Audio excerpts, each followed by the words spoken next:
ألم نشرح لك صدرك ووضعنا عنك وزرك.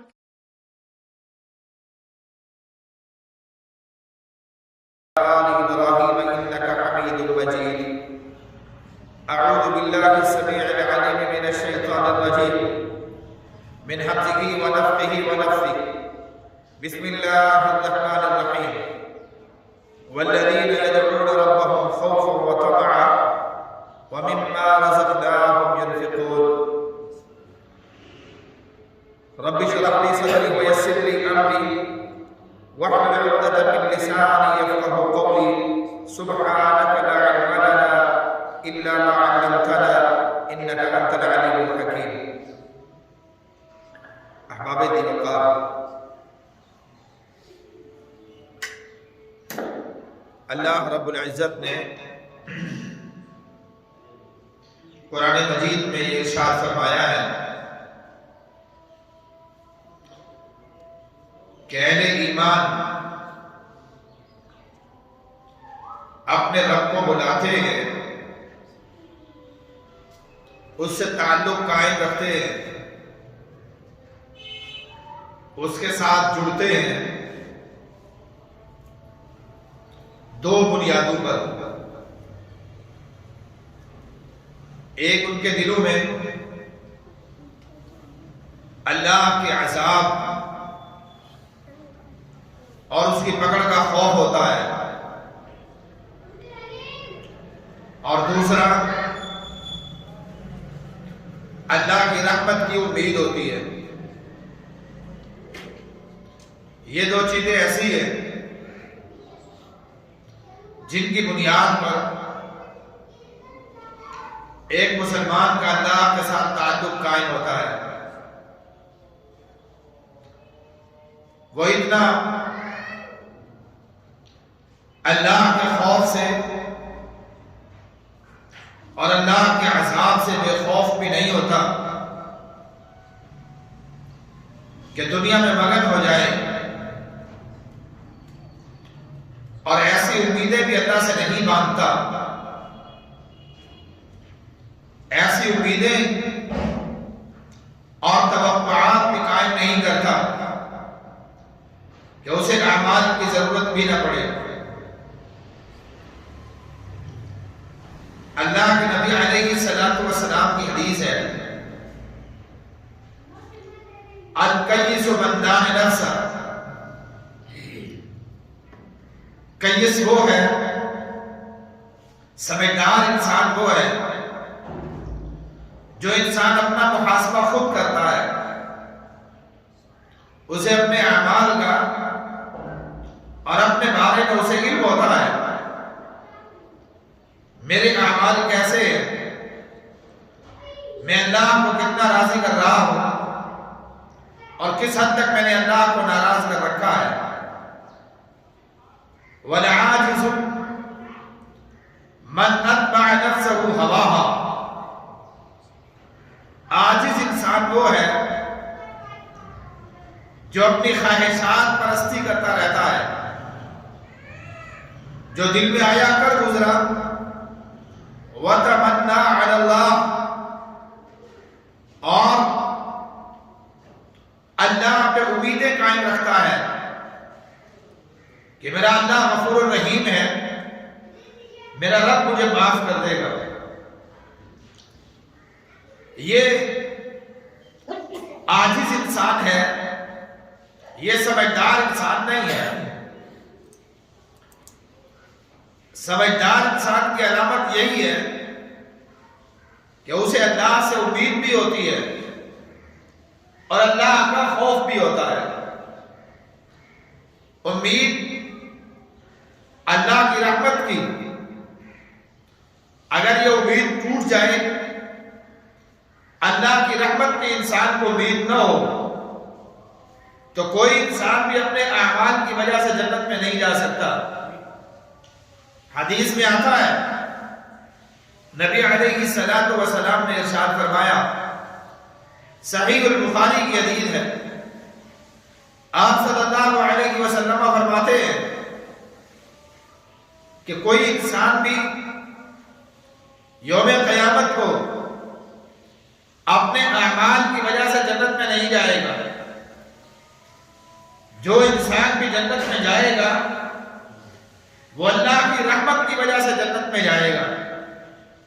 صحابہ کرام نے سوال کیا وَلَا أَنْتَ يَا رَسُولَ اللَّهِ، اے اللہ کے نبی علیہ السلام، کیا آپ بھی اپنے اعمال کی وجہ سے جنت میں نہیں جائیں گے؟ کہ ایک طرف آپ کے اعمال اتنا ہے کہ خود اللہ یہ ارشاد فرماتے ہیں کہ قُمِ اللَّيْلَ إِلَّا قَلِيلًا، اے اللہ کے نبی علیہ السلام، آپ رات کا قیام کیجئے لیکن اسے نسبتاً کم کر دیجئے. اتنے اعمال، کیا آپ بھی اللہ کی رحمت کے بغیر جنت میں نہیں جائیں گے؟ نبی علیہ السلام نے ارشاد فرمایا وَلَا أَنَا إِلَّا أَن يَتَغَمَّدَنِي رحمت ربی، اپنے اعمال کی وجہ سے میں محمد رسول اللہ صلی اللہ علیہ وسلم بھی جنت میں نہیں جاؤں گا، لیکن مجھے میرے رب کی رحمت گھیر لے گی. میرے دائیں سے، میرے بائیں سے، میرے اطراف سے، میرے اوپر نیچے سے اللہ کی رحمت مجھے گھیرے گی، اور میں بھی دنیا کا، میں بھی لوگوں میں سے سب سے پہلے جو جنت کا جا کے دروازہ کھٹکھٹا کے جنت میں داخل ہوں گا، تو میں بھی اللہ کی رحمت کی وجہ سے جنت میں داخل ہوں گا. یعنی اللہ کی رحمت سے نا امید انسان کو نہیں ہونا چاہیے. اگر اللہ کی رحمت سے انسان نا امید ہو جائے تو انسان کے لیے فلاح اور کامیابی کا کوئی دروازہ باقی بچتا ہی نہیں ہے. انسان اللہ کی رحمت کے سبب سے، اللہ کی رحمت کی وجہ سے اس کے دنیا کے مسائل حل ہوتے ہیں، دنیا کے معاملات حل ہوتے ہیں، اور یوم قیامت بھی اللہ رب العزت کی رحمت کی وجہ سے ہی انسان کی فلاح اور انسان کی نجات ممکن ہوگی. قرآن مجید میں اللہ رب العزت نے ایک مقام پر اپنے مخالفین کا ذکر کیا، اپنے باغیوں کا ذکر کیا. اللہ ارشاد فرماتے ہیں ثُمَّ لَنَنزِعَنَّ مِن كُلِّ شِيعَةٍ أَيُّهُمْ أَشَدُّ عَلَى الرَّحْمَنِ عِتِيًّا. ذکر باغیوں کا ہے، ذکر سرکشوں کا ہے، ذکر گناہگاروں کا ہے، ذکر بے وفاؤں کا ہے، لیکن اللہ رب العزت وہاں بھی یہ ارشاد فرماتے ہیں ہم دیکھیں گے یوم قیامت کو ایہم اشد علی الرحمن عتیا، کہ دیکھتے ہیں اللہ رحمان کے سامنے کون سرکشی کرتا ہے، کون کرتا ہے، کون سرکشی کرتا ہے. یہاں ذکر نافرمانوں کا ہے، معاملہ اللہ کے جلال کا ہے، معاملہ اللہ کی سختی کا ہے، معاملہ اللہ کی پکڑ کا ہے. لیکن یہاں بھی اللہ رب العزت نے اپنی جو صفت بیان فرمائی ہے وہ یہ ارشاد فرمائی کہ اشد ایہم اشد علی الرحمن عتیا. ہم یہ دیکھیں گے کہ رحمت والے رب کے سامنے کون کرتا ہے. حالانکہ یہاں ذکر اللہ کی کسی ایسی صفت کا ہونا چاہیے تھا جس صفت میں سے اللہ کا جلال نظر آتا ہو، لیکن یہاں بھی اللہ رب العزت نے اپنی صفت رحمت کا ذکر کیا ہے کہ یوم قیامت کو بھی اللہ رب العزت اپنے بندوں کے ساتھ باہر کیف رحمت کا معاملہ فرمائیں گے. وہ رحمان ذات ہے، وہ یہ ارشاد فرماتا ہے کہ ان رحمتی وسعت علی غضبی. لوگوں تم نے یہ بھی پڑھا میرا غضب بہت بڑا ہے، میری پکڑ بڑی سخت ہے کہ ان بطش ربک لشدید، اس کی پکڑ بڑی سخت ہے. لیکن تمام تر سخت پکڑ کے باوجود، تمام تر جبروت کے باوجود، تمام تر قہاریت کے باوجود ان رحمتی وسعت علی غضبی، کہ میری رحمت میرے غضب سے پھر بھی بہت بڑی ہے، میری رحمت کہ کوئی کنارہ نہیں، میری رحمت اس کا کوئی احاطہ نہیں کیا جا سکتا، اس کی کوئی حد بندی نہیں کی جا سکتی، اسے دنیا کے اعداد و شمار سے ماپا نہیں جا سکتا، دنیا کے پیمانوں سے اس کی پیمائش نہیں کی جا سکتی۔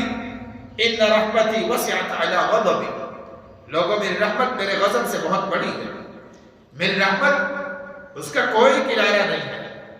نبی علیہ السلام نے ارشاد فرمایا، اللہ کے نبی علیہ السلام فرماتے ہیں کہ لوگوں جو اللہ کے قریب ایک بالشت آتا ہے، اللہ اس کے قریب ایک ہاتھ جاتا ہے، جو اللہ کے قریب چل کے آتا ہے اللہ اس کی طرف دوڑ کے آتا ہے، اللہ کسی کے ساتھ معاملہ، ان اللہ شاکر، اللہ قدردان ذات ہے، اس سے تم تعلق جوڑ کے دیکھو تو صحیح، اس کے ساتھ تم تعلق قائم کر کے دیکھو تو صحیح، وہ بڑی رحمتوں والی ذات ہے، اس کے ساتھ معاملات کو، تعلقات کو چلا کے دیکھو تو صحیح، اس کی رحمت بہت بڑی ہے۔ تمہارے گناہ، تمہاری نافرمانیاں، تمہارے نسیان اس کی رحمت کے وقت اس کی رحمت سے بہت چھوٹے ہیں، تمہارے گناہ اس کی رحمت کا مقابلہ نہیں کر سکتے۔ جب اس کے تم قریب ہوو گے، وہ اللہ اپنی رحمت کا معاملہ تم سے فرمائے گا۔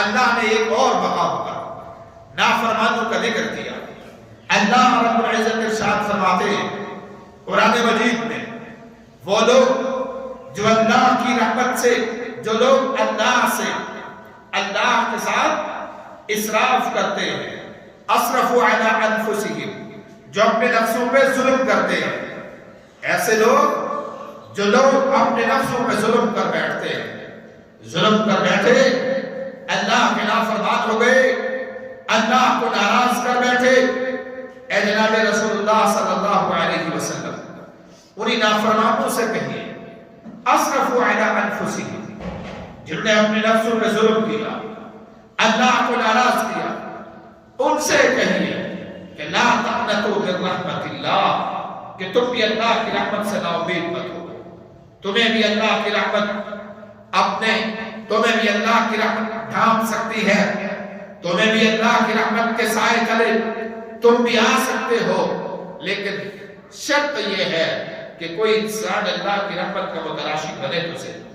نبی علیہ السلام نے ارشاد فرمایا، حدیث قدسی ہے، اللہ کے نبی علیہ السلام فرماتے ہیں کہ لوگوں اللہ رب العزت ارشاد کہتے ہیں، فرماتے ہیں انا عند ظن عبدی بی، لوگوں میرے ساتھ میرے بندے جیسی امید رکھتے ہیں میں ان کے ساتھ ویسا سلوک کرتا ہوں۔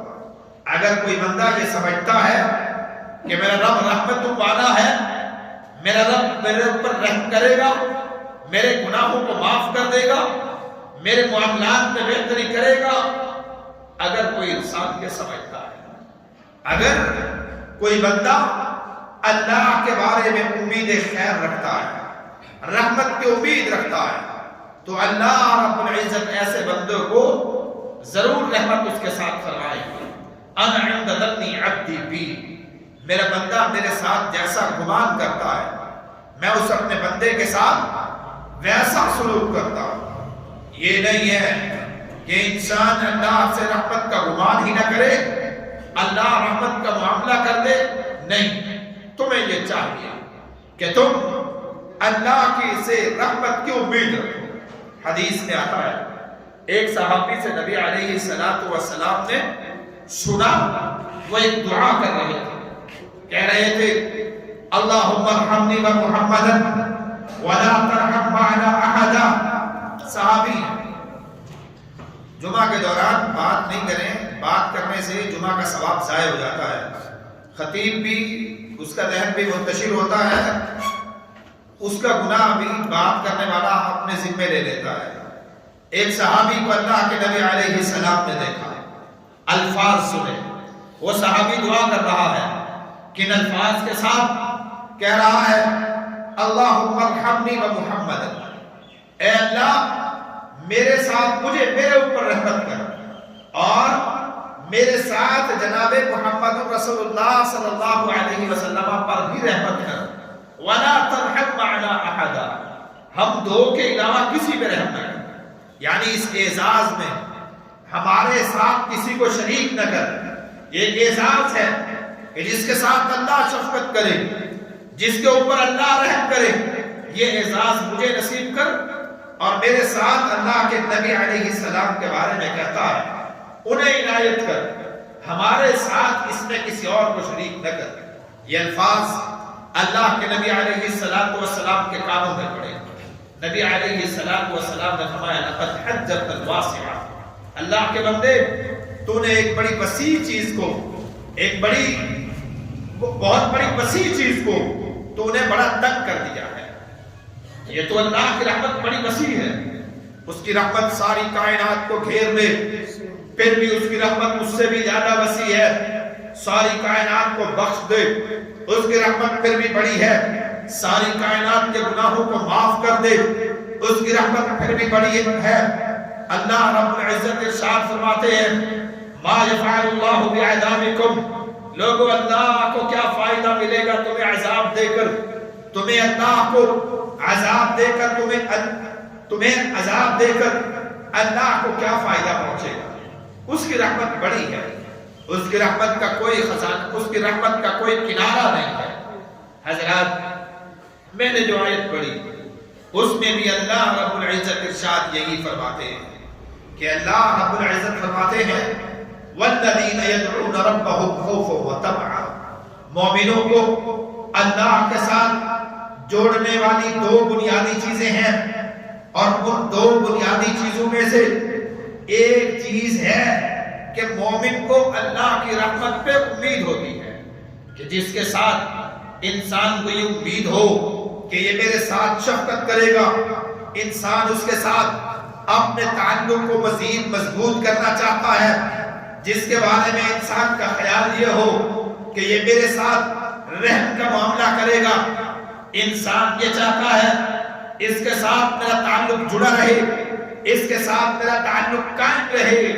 یا ایھا الانسان ما غرک بربک الکریم، اے انسان وہ کریم ذات ہے، وہ کرم کرنے والی ذات ہے، وہ رحم کرنے والی ذات ہے، اس سے تجھے کس چیز نے غافل کر دیا ہے؟ تو اس سے پرے بھاگتا ہے جس سے تیری امیدیں وابستہ ہے۔ کیسا بے وقوف انسان ہے یہ، اسے امیدیں بھی اللہ سے وابستہ، اسے آسرا بھی صرف اسی کی رحمت کا ہے، پھر بھی یہ اس سے اپنے تعلقات کو توڑتا ہے، اپنے تعلقات کو کمزور کرتا ہے، اپنے تعلقات کو مخدوش کرتا ہے، اپنے تعلقات کو کمزور کرتا ہے۔ یہ کیسا بد نصیب انسان ہے، اسے کس نے سمجھدار کہا ہے؟ حدیث میں آتا ہے نبی علیہ السلام نے فرمایا قیامت کے دن اللہ رب العزت دو آدمیوں کو بلائیں گے، یہ دونوں آدمی ایسے ہیں جن کے اوپر جہنم واجب ہو چکی ہے۔ انسان دنیا میں مجھے ناراض کرتا رہا، میری بغاوت کرتا رہا، ہاں اللہ غلطی ہوگی، اللہ ارشاد فرمائیں گے جاؤ تم دونوں جہنم میں، یہ دونوں ان میں سے ایک بھاگتا ہوا جائے گا، جا کے جہنم میں کود جائے گا، جا کے جہنم میں چھلانگ لگا دے گا، دوسرا انسان اس انسان کے اسے حکم بھی ملا کہ جاؤ جہنم میں، یہ پھر بھی مڑ مڑ کے دیکھتا ہے پیچھے اللہ کی طرف، پھر 2 قدم چلتا ہے، پھر مڑتا ہے، پھر دیکھتا ہے، پھر 2 قدم چلتا ہے، پھر مڑ کے دیکھتا ہے۔ اللہ رب العزت فرمائیں گے ان دونوں کو دوبارہ میرے پاس لایا جائے۔ اسے جہنم سے نکالا گیا، اللہ کے پاس پیش کیا گیا، اس بندے کو جو مڑ مڑ کے اللہ کو دیکھ رہا تھا اسے بھی اللہ کے قریب لا کے کھڑا کیا گیا۔ اللہ ارشاد فرمائیں گے پہلے اس بندے سے پوچھیں گے جو انسان بھاگتا ہوا گیا اور جہنم میں کود گیا، تجھے کس چیز نے اس بات پہ بلند اختیار کیا؟ کس بات نے تجھے اس بات پہ آمادہ کیا؟ میں نے کہا جہنم میں چلا جا، تو بھاگتا ہوا گیا اور کود گیا۔ اللہ، یہ بات یہ تھی، میں نے اپنے دل میں یہ بات سوچی، اے انسان ساری زندگی تو اللہ کی نافرمانی کرتا رہا، ساری زندگی اسے ناراض کرتا رہا، آج موقع ہے اللہ کا حکم مان لے۔ اس نے تجھے کہا جہنم میں چلا جا، بس تیرے رب کا حکم ہے تو چلا جا، بس میں نے تیرے حکم کی تعمیل کی، میں بھاگتا ہوا گیا، میں نے جا کے جہنم میں کود گیا۔ دوسرے سے اللہ ارشاد فرمائیں گے، اے بندے تو دنیا میں بھی تو نے میرا کہا نہیں مانا، دنیا میں بھی تو مجھے ناراض کرتا رہا، میری بغاوتیں کرتا رہا، مجھ سے تعلقات کو مخدوش کر کے آیا، آج پھر میں نے تجھے کہا کہ تو جا جہنم میں، پھر تو یہ کیا کیا تو نے؟ مڑ مڑ کے دیکھتا رہا، آخر کیا وجہ تھی؟ اس کا سبب کیا تھا؟ یہ انسان کہے گا، اے اللہ میں نے دنیا میں یہ سنا تھا تو بڑا رحم کرنے والی ذات ہے، تو رحمان ہے، تو کرم کرنے والی ذات ہے، تو کریم ہے، تو بخشنے والی ذات ہے، تو غفار ہے۔ اے اللہ میں نے یہ باتیں دنیا میں سن رکھی تھی، تو سوچا آج شاید میرے اللہ کو میرے اوپر ترس آ جائے۔ دنیا میں ہم کسی کی طرف للچائی نگاہوں سے دیکھتے تھے، اسے ہمارے اوپر ترس آ جاتا تھا۔ میں نے سوچا شاید میرے اللہ کو میرے اوپر ترس آ جائے، شاید میرا اللہ میرے اوپر رحم کر لے۔ مجھے امید تھی اے اللہ تو اس خوف سے جو میرے دل میں جہنم کا خوف تھا، اس ڈر سے جس جہنم سے میں ڈر رہا تھا، اے اللہ تو اس خوف کی قدر کرے گا۔ اے اللہ میرے دل میں جو تیری رحمت کی امید تھی، تو میری امید میری امید بڑھائے گی۔ اے اللہ تو مجھے بلائے گا۔ اے اللہ میں تو اسی وجہ سے مڑ مڑ کے دیکھ رہا تھا۔ اللہ رب العزت ارشاد فرمائے، اے میرے بندے تم دونوں جنت میں چلے جاؤ، تو اس وجہ سے کہ تو نے میرا کہنا مانا ہے، اور ان اللہ شاکر علیم، اللہ قدردان ذات ہے، اور تو اس وجہ سے تو نے میرے ساتھ امید باندھی ہے، تو نے میرے ساتھ امید قائم کی ہے، اور میں کسی کو امیدیں نہیں توڑتا۔ تو اس وجہ سے جنت میں چلا جا کہ تو نے میرے ساتھ امید قائم کی ہے، اور تو اس وجہ سے جنت میں چلا جا کہ تو نے میرا کہا مانا ہے۔ بھائی بات یہ ہے کہ اللہ رب العزت کی رحمت کی امید رکھیے، اللہ رب العزت ضرور رحمت کا معاملہ فرمائے گا، لیکن وہی بات جو حدیث میں نے اپنے گفتگو کے آغاز میں پڑھی، اللہ کے نبی علیہ السلام کیا فرماتے ہیں؟ الکیس من دان نفسہ وعمل لما بعد اليوم وعمل لما بعد الموت۔ سمجھدار انسان وہ ہے جو انسان اپنا محاسبہ خود کرتا ہے، اپنا احتساب خود کرتا ہے، اور عمل کرتا ہے اس زندگی کے لیے جو زندگی موت کے بعد آنے والی ہے۔ والآخرۃ خیر وابقیٰ، اللہ فرماتے ہیں آخرت بہتر بھی ہے، آخرت باقی بھی رہے گی۔ دنیا کی زندگی مستعار ہے، دنیا کی زندگی عارضی ہے، دنیا کی زندگی ناپائیدار ہے، دنیا کی زندگی ہمیشگی والی نہیں۔ والآخرہ، آخرت کی زندگی خیر بھی ہے، ابقا بھی ہے، باقی بھی رہے گی۔ اے انسان اللہ رب العزت فرماتے ہیں، نبی علیہ السلام نے فرمایا الکیس من دان نفسہ، کیس انسان وہ ہے، سمجھدار انسان وہ ہے جو اپنا محاسبہ خود کرتا ہے، وعمل لما بعد اليوم لما بعد الموت، اور موت کے بعد کی زندگی کی تیاری کرتا ہے۔ والعاجز، بے وقوف آدمی، عاجز انسان کون ہے؟ کہ جو انسان من اتبع نفسہ ہواہا، جو اپنی خواہشات کی پیروی کرتا رہتا ہے، اور وتمنى علی اللہ، اور اللہ پہ امیدیں قائم رکھتا ہے کہ بس میرا اللہ مجھے معاف کر دے گا۔ زندگی میں تو نے اللہ سے تعلق قائم ہی کتنا کیا تھا؟ تو نے اللہ کے ساتھ تعلق قائم کیا ہی کتنی تھا؟ یہ تو اللہ رب العزت ان لوگوں کے بارے میں ارشاد فرماتا ہے، فرمایا اللہ ولی الذین آمنوا یخرجهم من الظلمات الى النور والذین کفروا اولیاؤهم الطاغوت یخرجونهم من النور الى الظلمات۔ اللہ ان کا ولی ہے، اللہ ان کا دوست ہے، جو لوگ ایمان لائے، اعمال صالحہ کیے، اللہ سے تعلق قائم کیا۔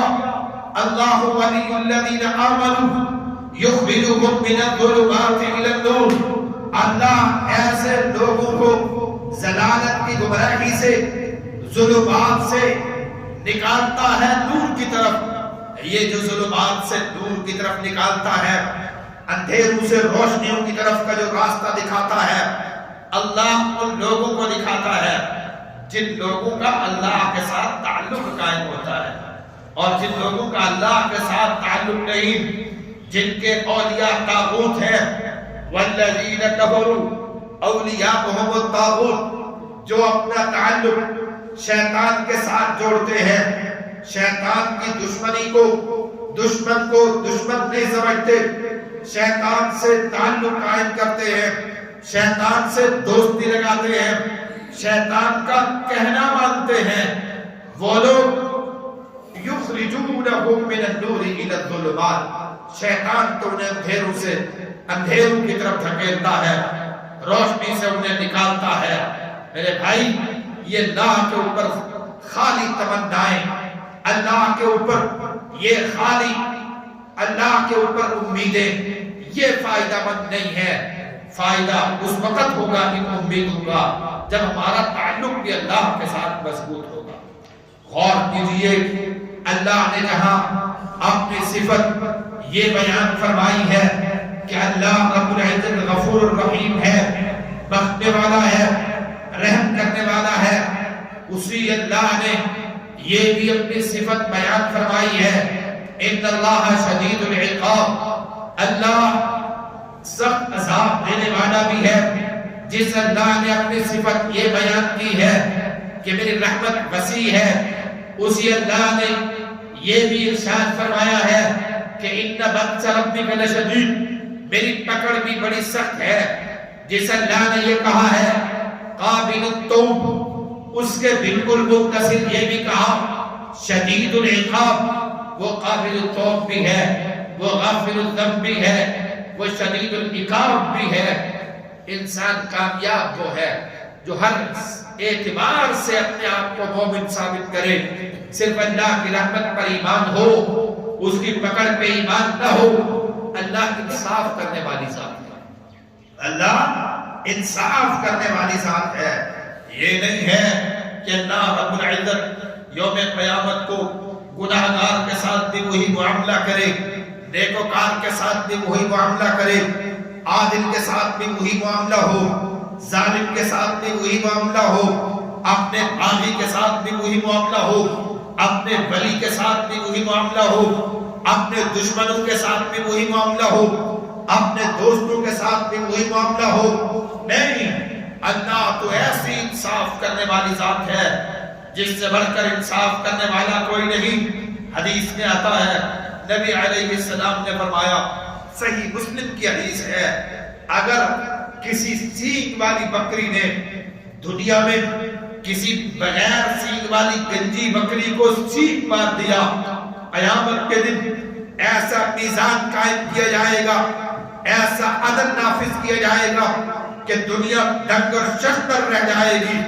اللہ اس گنجی بکری کو سینگ عنایت کریں گے اور اس سینگ والی بکری کو گنجا کر کے ارشاد فرمائیں گے کہ تجھے اس بکری نے سینگ مارا، یہ باشعور نہیں ہے، اسے سمجھ نہیں ہے، یہ طویل عقول نہیں ہے، یہ کچھ جانتی نہیں، لیکن اس کے باوجود اللہ رب العزت صرف اپنی خلائق کے سامنے اپنے عدل کی صفت کو واضح کرنے کے لیے اور اپنے عدل کو ثابت کرنے کے لیے، اپنے عدل کا ایک نمونہ دکھانے کے لیے اللہ رب العزت اس بکری سے یہ کہیں گے کہ تو اپنا سینگ جو تجھے اس نے مارا تو اسے مار لے۔